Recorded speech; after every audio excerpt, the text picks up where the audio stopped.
Section 1. You will hear a man telephone a travel company to book a holiday. First, you have some time to look at questions 1 to 4.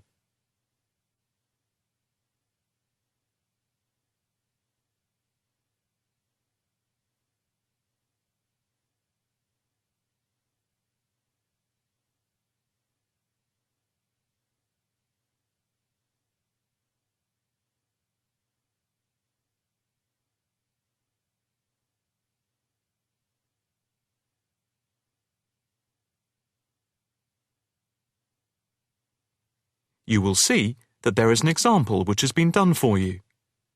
On this occasion only, the conversation relating to this will be played first. Good afternoon. Italia Breaks. My name's Margaret. How can I help you? Hi. I'd like to book a short break in Italy. Hotel and flights combined. Anywhere in particular? Yes, Venice if possible. The holiday destination is Venice. So, Venice has been written in the space. Now the test will begin. You should answer the questions as you listen, because you will not hear the recording a second time. Listen carefully and answer questions 1 to 4. Good afternoon. Italia Breaks. My name's Margaret. How can I help you? Hi. I'd like to book a short break in Italy. Hotel and flights combined. Anywhere in particular? Yes, Venice if possible. We've been looking at some of your brochures, and I want to check if you have any special deals. Right. Let's have a look and see what we've got. Right. OK. I've got the screen up. Can you just give me a few personal details? Sure. First, can I just take your name, please, and a contact telephone number? Certainly. It's John Framlington. That's Framlington. And I'll give you my mobile number. I can't always remember it. Yes, here it is. It's 07987 441192. 441192. That's it. And how many people is it for? Just 2 adults. OK. Any particular price range? It's our first wedding anniversary, and we... Congratulations! Thank you. So we wanted somewhere nice, but not too expensive. We would like to make it something to remember. Maybe in the medium price range. OK. How many nights do you plan to stay? 5 nights only. That gives us plenty of time to do sightseeing and to relax. Right. That's 5 nights only. And what type of hotel? We initially thought of going for a 5-star, but that might be too expensive. So we've been looking at 4-star hotels. We've got quite a few in our brochure, but the one I would recommend is the Hotel Scotland. It's 4-star, and I know there are rooms available because I have just made a booking for another client there. I didn't notice that one. I don't know how I didn't see it. It's easy to miss them. I've also stayed there myself, as we sometimes have to go and check out the hotels. And of all the ones I visited, this was my favourite. Oh, right. Before you hear the rest of the conversation, you have some time to look at questions 5 to 10.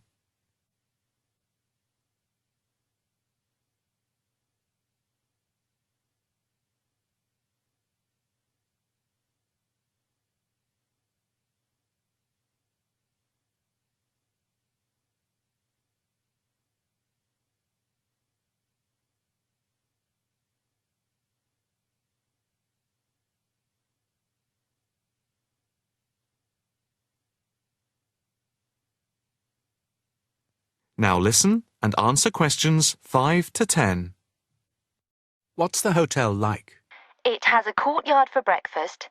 It's got 50 rooms. It's just been renovated, and so it's very stylish. Is it in the brochure? It's on page 63. Ah, yes. I can see it's right next to the railway station. But what appeals to me most of all is that the hotel's very convenient for all the water buses. And the idea of having a terrace with the room I really find very appealing. These are big pluses. It's probably the most central hotel we have. You might think it would be a bit noisy as it's in the main commuter area and a place where tourists go. But from experience, I can assure you the hotel is very quiet. Most of the rooms are facing away from the main thoroughfare. Can you tell me when you'd like to leave? The 17th of March. Coming back on the 22nd. Okay. I'll just check again if there are places available. 2 adults sharing. Hotel Scotland. Yes, that's gone through. Okay. And how much is the break, including flights? There's a special rate at the moment because it's off-season. For 5 nights, let's see, it's £716 for a double room and flights. That includes airport taxes, but not insurance. Each? No, for 2 adults sharing. That doesn't sound too bad at all. What reductions do you have at the moment? Well, if you make the booking before the 17th of February, you get a further 15% reduction, subject to availability. That's a big saving. Yes, it makes the price very reasonable indeed. Do you need travel insurance? Yes, I suppose we better had. For 7-day cover for both of you, it's £17.88. Okay. Do you want to book today? I think we should, but can I just check with my wife? Can you hold the booking for me? I can hold it until 1 p.m. Okay, that's fine. I'll get back to you immediately. I'll just give you a reference for the reservation. Okay. It's FAPSJM15. Thanks. I'll get back to you as soon as I can, and definitely before 1 p.m. This is too good an offer to miss. That is the end of section 1. You now have half a minute to check your answers.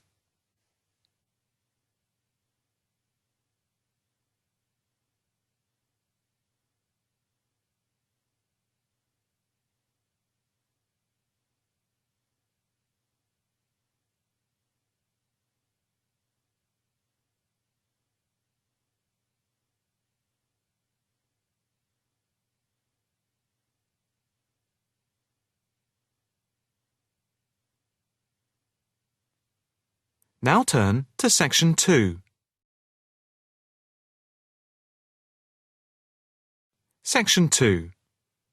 You will hear a talk by a counsellor on plans for the development of an old industrial site. First, you have some time to look at questions 11 to 13.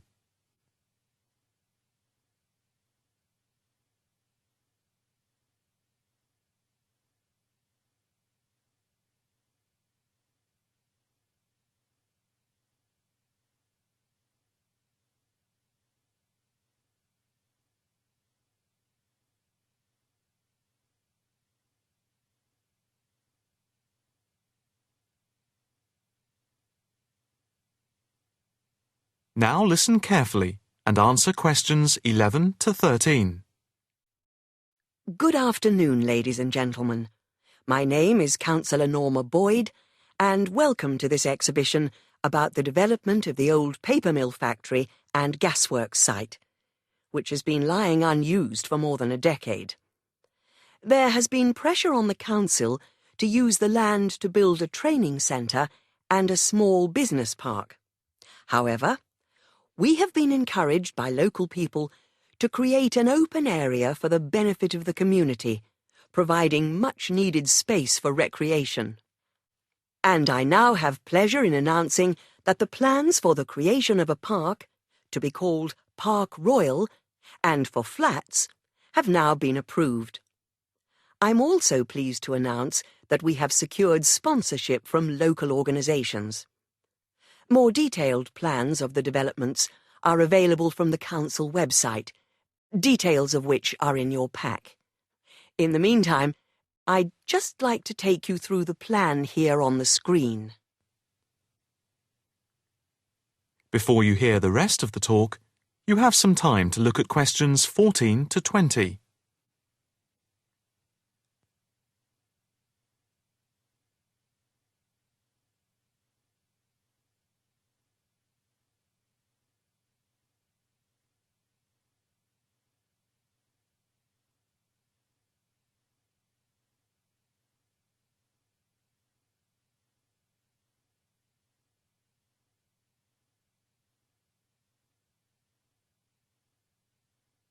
Now listen carefully and answer questions 14 to 20. If we start here at the bottom, you can see Parkside Street, where the main entrance to the park is.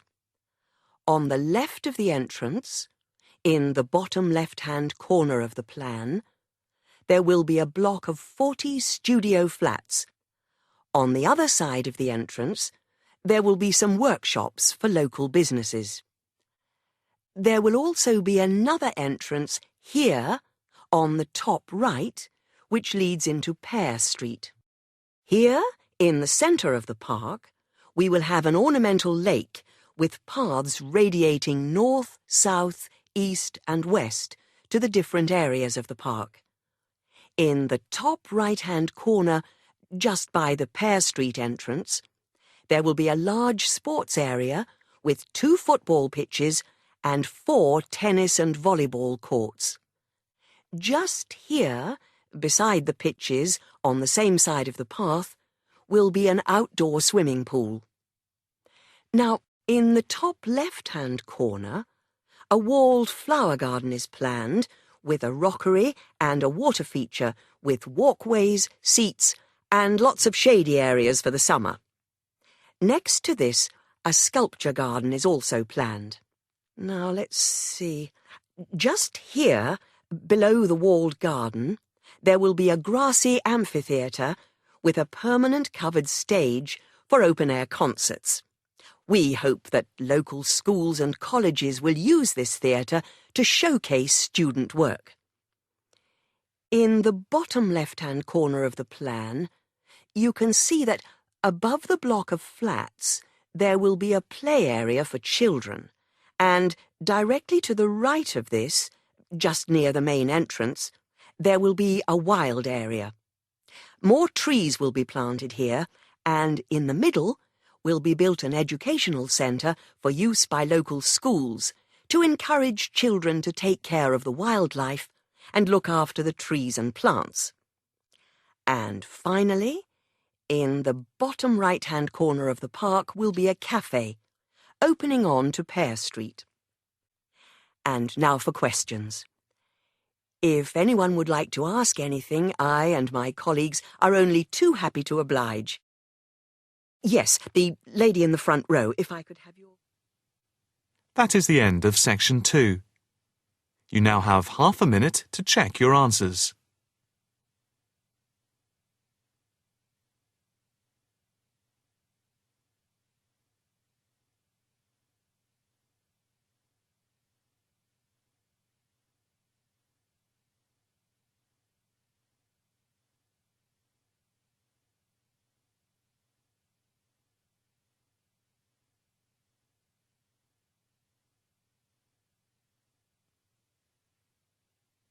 Now turn to section 3. Section 3. You will hear a female student inquiring about changing her course. First, you have some time to look at questions 21 to 25.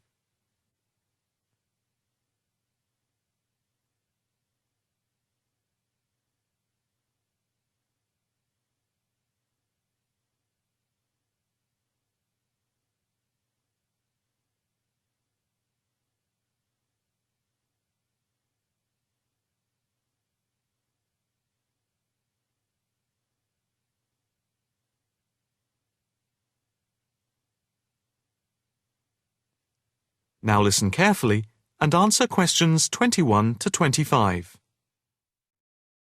Hi, my name is Rosanna McLaren. I'm a bit early, but I have an appointment to see the assistant registrar, Andy Matthews, at 10 a.m. Hi, I'm Andy Matthews. Nice to meet you. Nice to meet you. My tutor advised me to come to see you about changing my course. Yes, I've had an email from your tutor, David Vine. Let me just call it up. Here we are. It says, Tutee Rosanna McLaren is on the Wednesday part-time course and wants to change to the distance learning program. Have you any problems with the course itself? Oh no, I love it. I think the course is really worthwhile. The theoretical sessions once a week on Wednesday from 10 a.m. to 3 p.m. are really good. You have 2 two-hour sessions then? Yes, that's it. And I have to say, I think the practical session from 4 through to 9 in the fashion workshops are also good fun.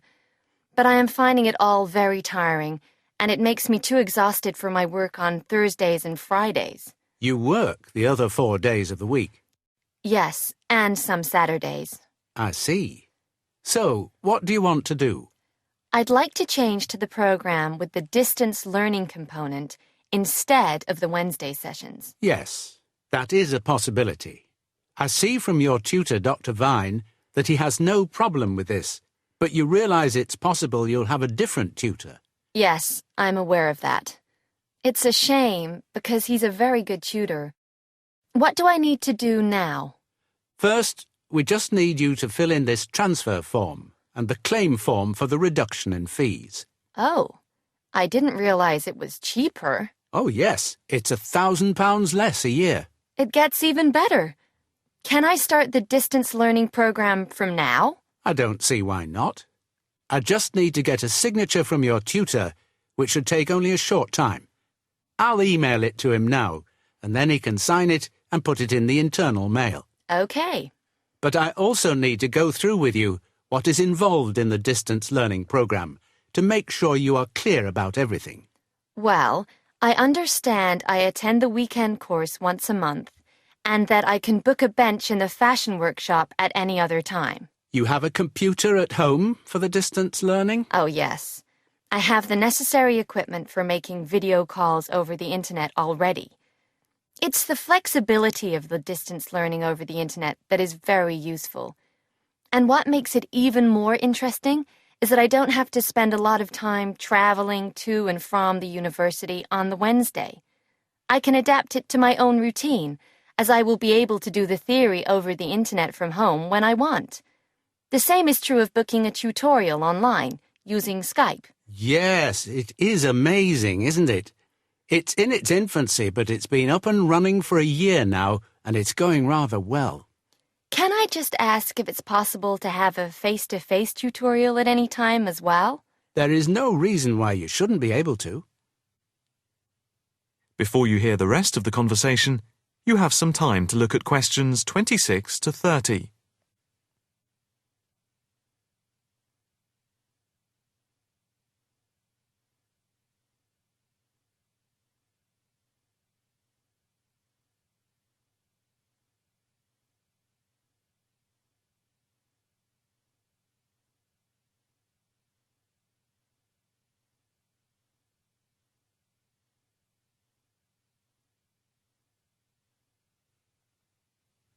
Now listen carefully and answer questions 26 to 30. What about the assessment for the distance learning? I take it that it's the same as for the other program?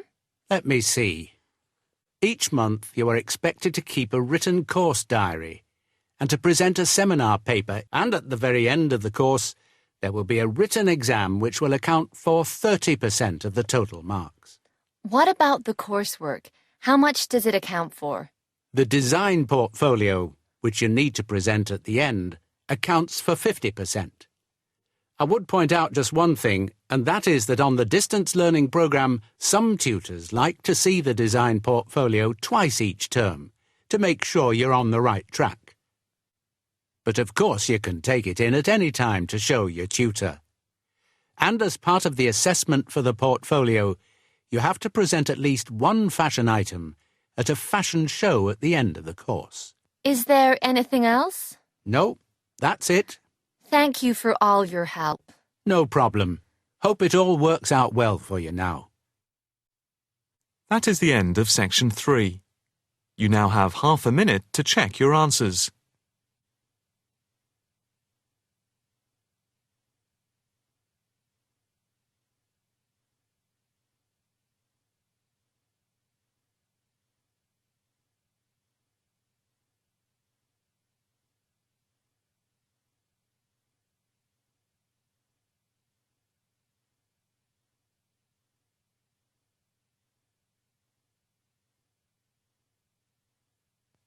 Now turn to Section 4.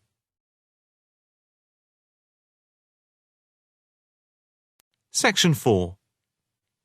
You will hear a talk on the effect of architecture on people's mood. First, you have some time to look at questions 31 to 40.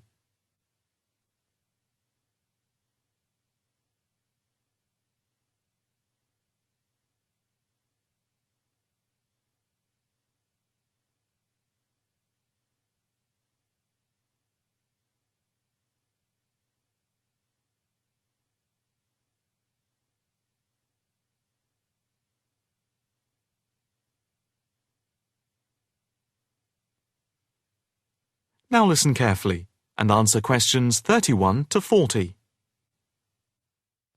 My group has been doing a project on the importance of architecture in people's lives and whether it has any impact on the lives of people in general. The main part I have played is in the collection of data to find out what effect, if any, various buildings have on people's mood, i.e., whether ugly buildings make people unhappy and whether beautiful buildings do the opposite. We had originally thought of starting measuring people's reactions by using a questionnaire with about 40 questions, which we were going to hand out to people, including students at the university. But we were worried that doing the questionnaire would be too time-consuming for people to fill in, so we gave up the idea. I then asked several of the postgraduate students for advice. One of them came up with the simple idea of showing people images of various buildings from different eras and styles, instead of giving out the questionnaire, and asking them to indicate how they felt on a scale of 1 to 5 about the images, where 1 was unhappy and 5 was very happy. People would also be given the option of not saying what they felt. Using the scale meant that it would be much simpler to record people's reactions. I decided to follow this advice, and so the first stage was to collect a large number of images. I used Google to print off colour images of views of houses and apartment blocks where people live, and different types of buildings where they work. I started with about 30 or 40, and then reduced them to 10 images. Media resources in the Amory building at the Judd Street branch of the university helped me produce the final images.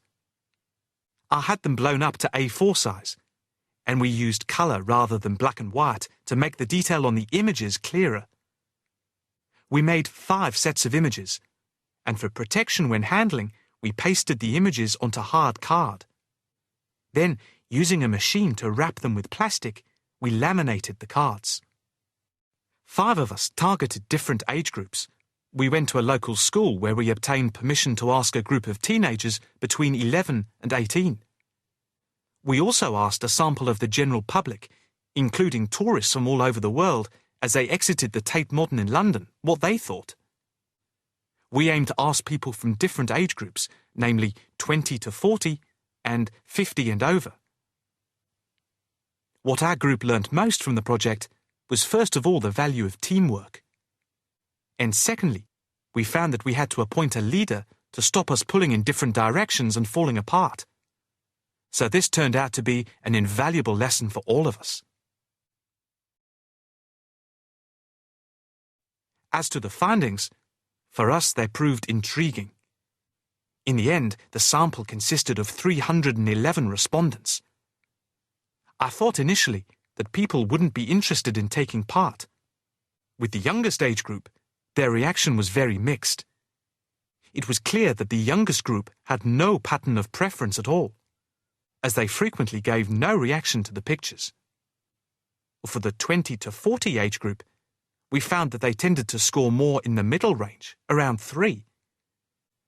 We found that out of the 3 groups, the most likely to be favourably affected by the images, that is, they were more likely to score the images as 5, were those aged 50 and above. And nobody in this age group failed to say what their reaction was, which was unique for the 3 groups. In total, I have to say that about 71 people indicated that they had no reaction at all to an image. Our general conclusion is that we need to find out more about why people react as they do, by perhaps giving them a chance to give reasons for their decisions. I would like to finish there and give my teammates a chance to add anything I've missed or take any questions or suggestions. That is the end of section 4. You now have half a minute to check your answers.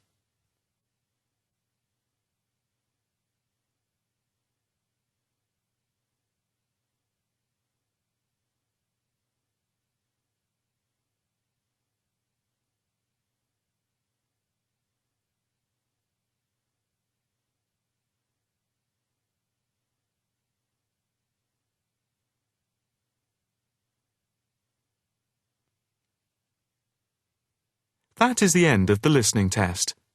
You now have 10 minutes to transfer your answers to the listening answer sheet.